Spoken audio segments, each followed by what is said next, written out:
You're watching Dreadfully Drawn live. Hello. So this is my monthly roundup, basically going through all of the things that's happened this month when it comes to Dreadfully Drawn and my life. And well, not my life, just Dreadfully Drawn. But Dreadfully Drawn affects my life in different ways, so it kind of is about my life.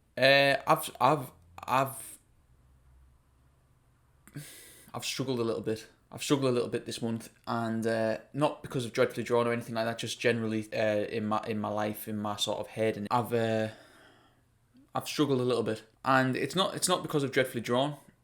In fact, Dreadfully Drawn is one of the main sources of happiness that I have.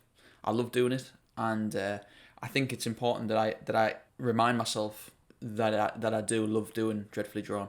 And one of the ways that I'm going to do that is by discussing why I do what I do, why I'm an illustrator, why I'm an artist, why I post online, why I sell my work, why I do Dreadfully Drawn. So it all starts back, obviously, when I was a kid. I loved drawing. I had two options in life, really.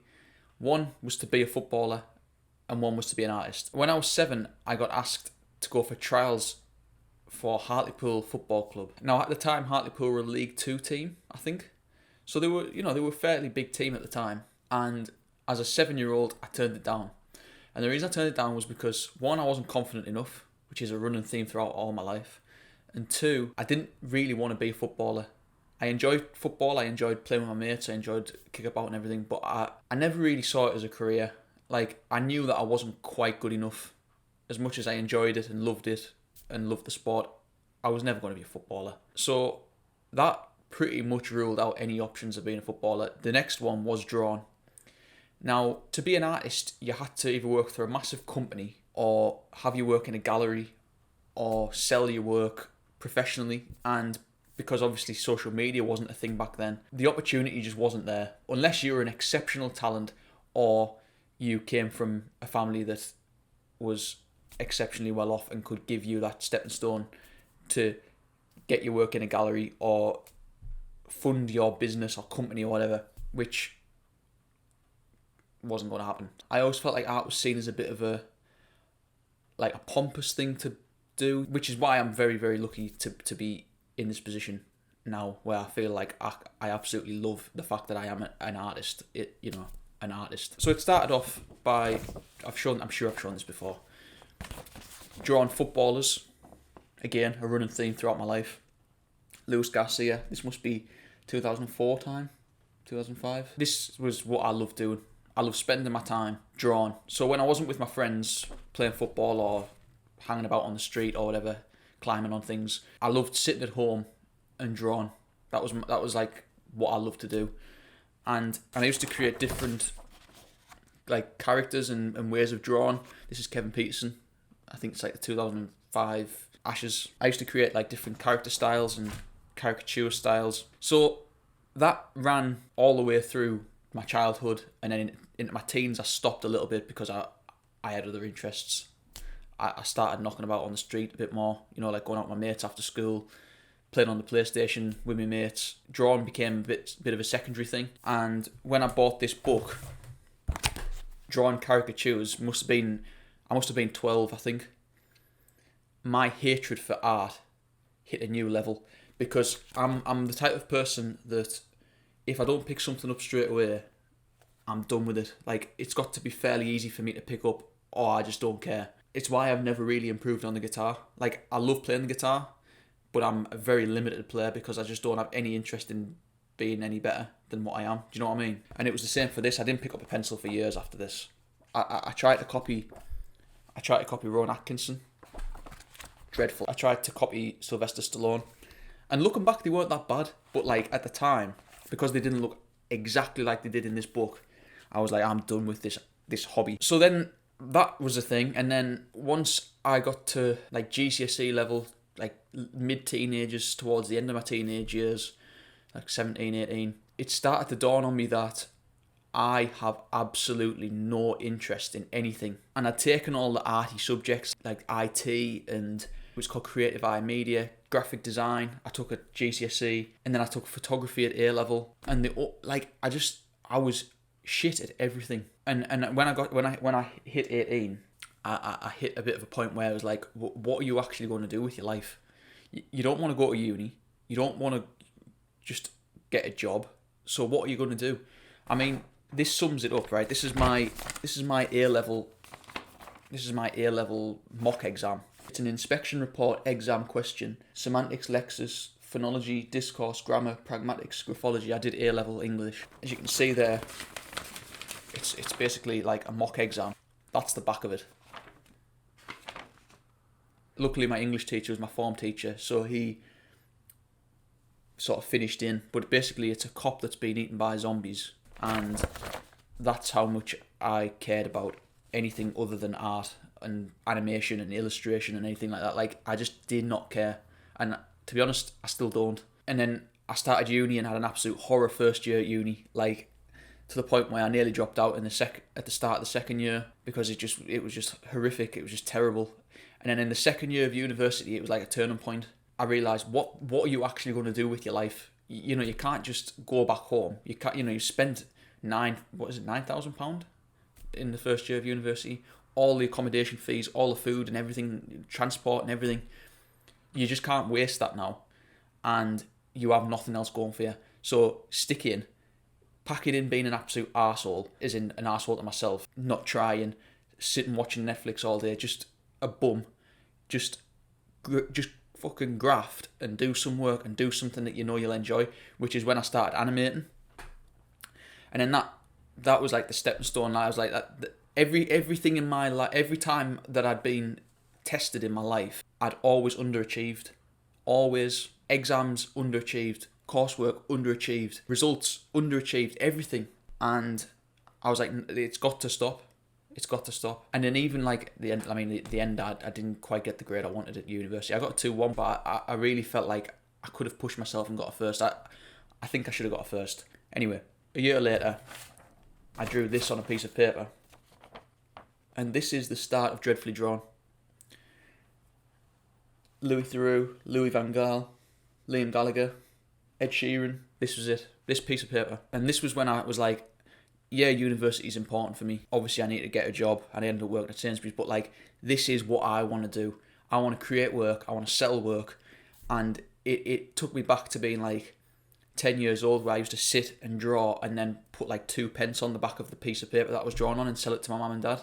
It made me think like, this is what I'm born to do. This is what I'm fucking doing. Whatever else happens in my life, at least I've got to at least try it, because again, what else are you going to do? So it got about 6 months in. I was enjoying it, and it was just a hobby. It still is a hobby, but like, it was just a hobby. I was just posting stuff and like not selling anything at this point, when I got asked to work on a trading card project with Hibernian Football Club, and I'd be working with a variety of other artists and designers. They'd produce one, I'd produce one, and then throughout the season, they would sort of give the supporters these cards.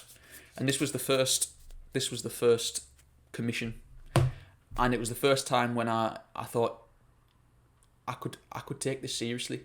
Someone was actually paying me to have my work on something that they wanted to create, you know?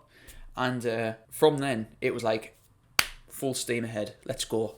No messing about now. Pump work out, create work constantly, do things that you're interested in, create work in things that you're not that interested in if you've got to, just create work, post work online, learn how to make prints, buy a printer. I eventually bought a printer, but like, you know, I set up a Redbubble account just so that I could have somewhere that my work is available to buy if you wanted to buy it. I really dug down and tried to get my work out there. In 2020, I got asked to feature in Match magazine, and that is the purpose of this video, because this month, once again,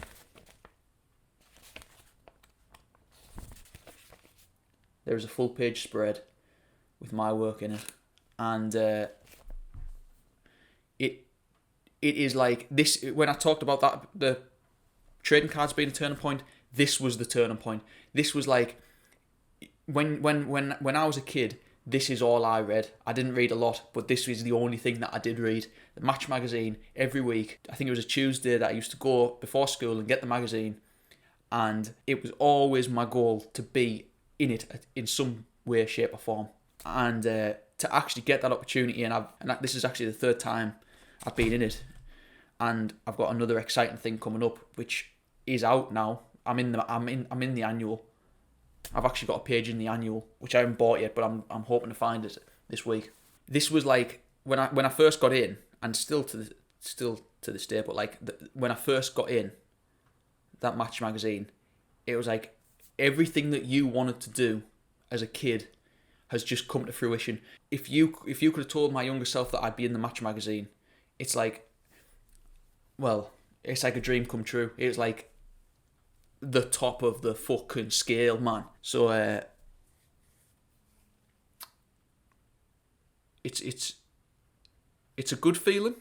It's a good feeling to know that I'm on the right track. I feel like I'm on the right track, and I got some good advice from Dan Layden. You're not always going to feel good. You're not always going to feel like you're moving in the right direction. Sometimes you have got to take a step back, and sometimes you have got to actually feel like it's going wrong to be able to progress and to know when actually you're moving in the right way.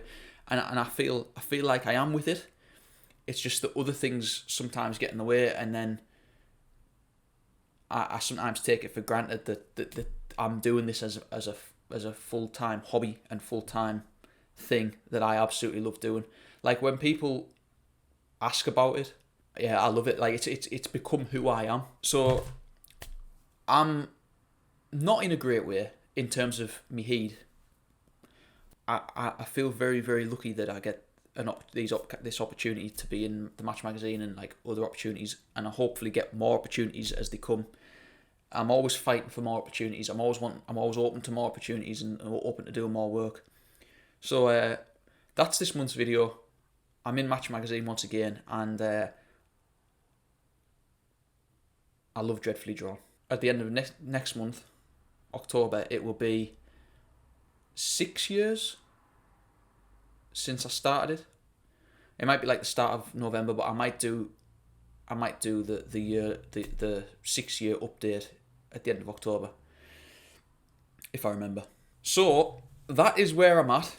That's where I am. I haven't used the iPad as much as I thought I would this month. I bought the iPad and I haven't used it that much. I've been doing other things on it, like I've been drawing like actual things on it and having a bit of fun with it, like away from Dreadfully Drawn like holiday pictures and me dog and stuff like that, like having a bit of fun with brushes and different colours and stuff like that, like not even related to Dreadfully Drawn in any way. So to finish off, I will do a song because